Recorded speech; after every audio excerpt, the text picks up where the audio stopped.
What's going on, everybody? It's AG here. Today, we're going to be previewing the Tennessee Volunteers for next season. We're going to be going through over the next couple weeks all of the SEC teams, so be on the lookout for that. But today, focusing in on Tennessee, going through a lot of stuff right now. Nico, obviously, leaving the team, leaves them in a little bit of a hole, but they have brought in Joey Aguilar. So we're going to look at the recruiting class they've got coming in, their transfer portal class coming in. Then we'll look at their schedule and kind of talk about what I think ultimately they're going to do this season. But coming off of the last year, college football playoff appearance, really good job under Josh Heupel, 10-3, tied for second in the SEC. Good season. They do lose a lot of pieces. We'll talk about those here in a minute, but a lot of pieces, a lot of contributors from last season are gone. So almost every offensive weapon pretty much is gone. So how are they going to fix that? Is that going to be in-house? Is it going to be transfer portal? The good news is they've got Josh Heupel running the offense. I think he's arguably a top 5 coach in the country. Definitely top 10, I would say. But you've got some guys coming back on defense that should be able to help out. Let's go ahead and look first off at how they did last year. Last year, as you can see here, big win over NC State. Beat Alabama, which is a key win there. Lost to Georgia and Arkansas. Arkansas, a bad loss, but that Georgia loss isn't bad.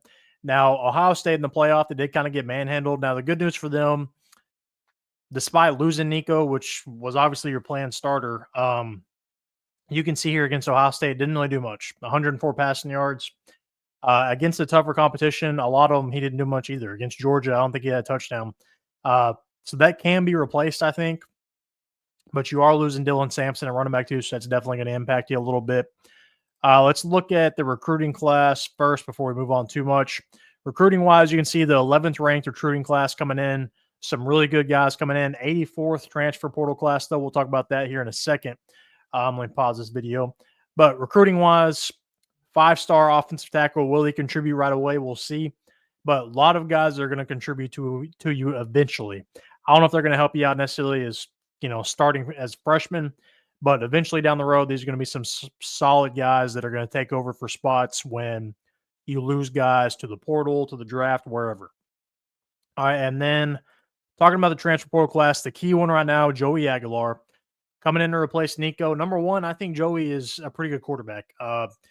Last year, his numbers not great at Appalachian State, but the 2 years before that, put up some seriously good numbers at Appalachian State. Really good dual threat guy. He can run it. He can throw it, do a little bit of both.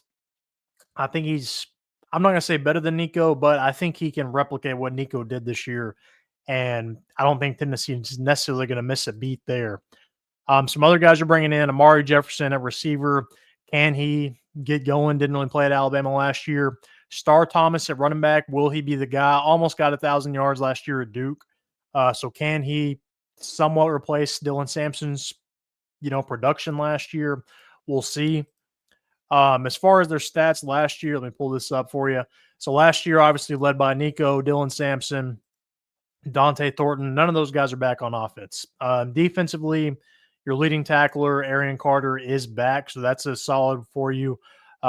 Do bring back, let me see, I think it's their interception leader, Bru McCoy, tied for interception leader. He is coming back as well. So you've got some solid pieces to build on, but offensively, you're losing so much. Bru McCoy, Squirrel White. Can you replicate that production with, dare I say, lesser guys? I don't know. Now, your schedule, I think they'll be fine. I think they could make a playoff appearance once again. Breaking down the schedule here, I mean, Syracuse, I think that'll be a win. Syracuse was solid last year, but they're losing some pieces. Kyle McCord is gone. East Tennessee State, that shouldn't be an issue, so that puts you at 2-0. Then you've got Georgia. Georgia's going to be a different animal, so they probably lose that one. That'll put you at 2-1, but it's Georgia. It's not a big deal. 2-1. You get UAB. That'll put you at 3-1. At Mississippi State, that's not going to be an issue. 4-1. Lost to Arkansas last year, but you get them at home right now. That's going to be a tougher game than it was last year because Arkansas has got a lot of guys back, but I think Tennessee can win that one. So we'll go 5-1 there. At Alabama, that's always a tough place to play. So we'll count that as a loss, 5-2. At Kentucky, I think they beat Kentucky. Kentucky's way too down, 6-2. Oklahoma, not going to give them any issues, I don't think. Brent Venables hadn't done a really good job there. So 7-2. New Mexico State, no issue, 8-2. It's going to come down to these last two games. If they can split these games, preferably lose to Florida and then beat Vandy, I think they make the playoffs. But if they lose to Vanderbilt or Arkansas, in addition to the 3 games we already talked about, they're going to miss the playoff. But if you can have 3 losses, that being Florida, Bama, and Georgia, I think they're in the playoff possibly.